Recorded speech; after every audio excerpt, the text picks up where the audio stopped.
No vídeo de hoje nós vamos falar sobre comida e emoções. Então, muitas das vezes nós pensamos que comer é apenas um vício, é apenas um hábito, é apenas uma rotina, é apenas um costume, uma compulsão alimentar, mas tudo na nossa vida tem uma raiz. Então, nós também, sem percebermos, comemos emoções. E o que acontece? Quando as suas emoções elas estão desequilibradas, seja pro lado da alegria, seja pro lado da tristeza, você acaba descontrolando a comida. Mas eu não sou esse tipo de pessoa. Parabéns, mas há alguns tipos de pessoas que são dessa forma. Há algumas pessoas que elas têm essa compulsão alimentar e elas são aprisionadas em certo tipo de alimentos, seja doces, seja salgados, por conta de alguma raiz emocional, seja da infância, seja da adolescência, seja algum tipo de trauma, algo. A minha relação com a comida, eu comecei a buscar raízes de onde vinha o apego ao chocolate. Recentemente Deus me deu um sonho que eu tava com cortisol alterado, sendo que eu já tinha há muitos anos equilíbrio sobre a questão do chocolate, do doce em si. Já fazem 5 anos, desde 2020, que eu não consumo refrigerantes, mas ainda consumia os outros tipos de doces, de carboidratos, tudo normal. Só que esse ano eu percebi uma compulsão por doces. O chocolate em específico, bolo de chocolate, brigadeiro, mousse de chocolate, tudo referente a doce de chocolate. No ano de 2023, quando eu engravidei, em agosto, eu comecei o voto nazireu. No voto nazireu, eu tive que tirar tudo que me dava prazer. Chocolate, pizza, quicão, tudo que eu sentisse assim, que gostoso. Eu não comia. Enfim, entreguei o voto nazireu quando o bebê tava com 3 meses, que o Senhor me pediu pra eu fazer durante a gravidez. Ok. Voltei a comer as coisas normal, sem excessos, no cotidiano. Só que lá em 2022, quando o meu rosto começou a apresentar sinais de rosácea, eu ainda não sabia, na minha cabeça era acne da fase adulta, que muitos falam que é acne da fase adulta. Só que pesquisando, eu sou um tipo de pessoa hiper focada num determinado assunto. Então, quando eu tô ali pensando naquele assunto, eu fico super focada de comer aquele assunto dia e noite, noite e dia.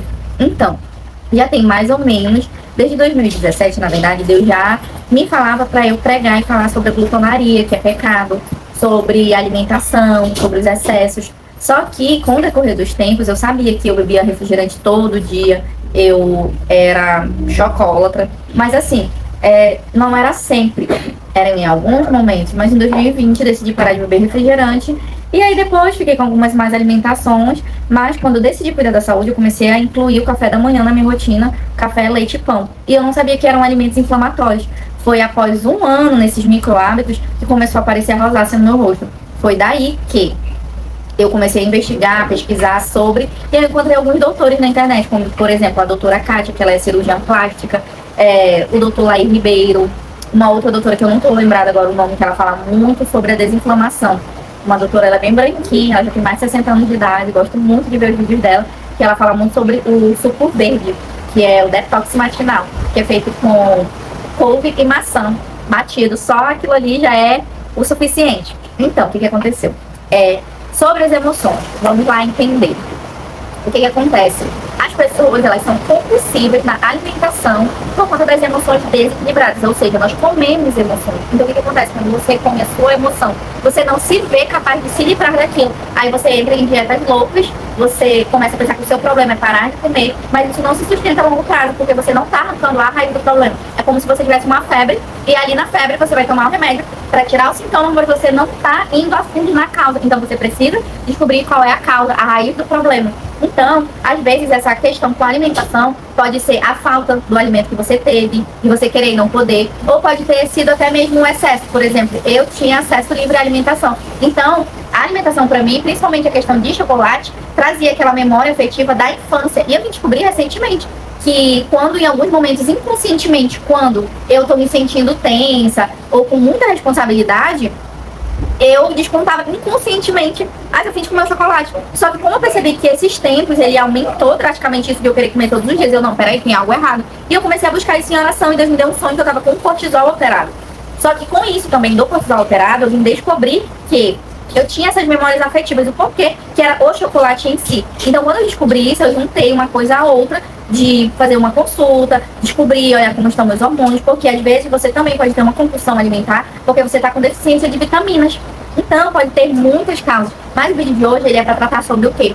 sobre a compulsão alimentar no quesito emoções. Então, se você não cura a raiz do seu problema, que é algo de infância, que é algo ali da sua adolescência, talvez um bullying, talvez uma situação catastrófica, um trauma que você passou, e você associou as suas emoções ali com o alimento. Então você precisa curar a raiz do problema, porque se você faz dieta, se você busca outros meios de curar o seu problema, sempre você vai voltar para ele, porque você não está arrancando a raiz do problema. Você está apenas camuflando, achando que o problema é superficial. Porque eu não consigo parar de comer, porque eu sou viciada. E às vezes não é a questão do vício em si, mas é a raiz do problema, que é o que? Aquilo que está enraizado lá dentro, muitas das vezes no seu subconsciente, que você não tem ideia daquilo. Então é através de um diagnóstico, é através de uma sessão que você vai ali realmente descobrir qual é a sua compulsão, por que você é desta forma. A palavra do Senhor, ela afirma que a igreja ele estabeleceu na terra como um corpo para ajudar uns aos outros. Então nós estamos aqui em uma constante evolução para que a gente possa ajudar uns aos outros, de fato, a crescerem e a evoluírem.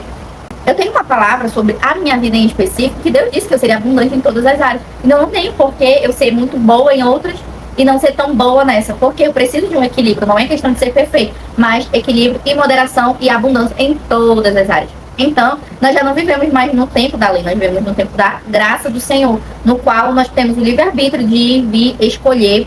Nós não somos presos a um sistema, a uma doutrina. Então Jesus ele rasgou o véu para que a gente pudesse ter acesso ao Pai. Então, à medida que nós nos aproximamos de Jesus, ele vai colocando cada coisa no seu devido lugar, ele vai curando áreas em nós que nós nem imaginávamos que tínhamos. Então, quando você se aproxima de Deus, você conhece coisas sobre você que você jamais imaginou que você tem. Então você começa a perceber que existem alguns micro hábitos que você tem diariamente, compulsivamente, não apenas referente à alimentação, mas referente a muitas coisas na sua vida. Então eu te aconselho a olhar para dentro de si, a ter uma análise de autoconhecimento, por que eu faço o que eu faço, por que eu sou como eu sou, começar a, de fato, se questionar em algumas coisas. Por que você tem atos repetitivos e atos que muitas das vezes você não se agrada, você diz que nunca mais, quando você vê você tá fazendo de novo. Isso serve para relacionamento, condutas, hábitos, pessoas que não sabem dizer não. Então, a alimentação ela é apenas um dos fatores que mostram que a sua vida ela tem uma desordem. Então, você precisa ter ordem na sua vida, porque todas as coisas, a palavra do Senhor diz... Você quer falar também?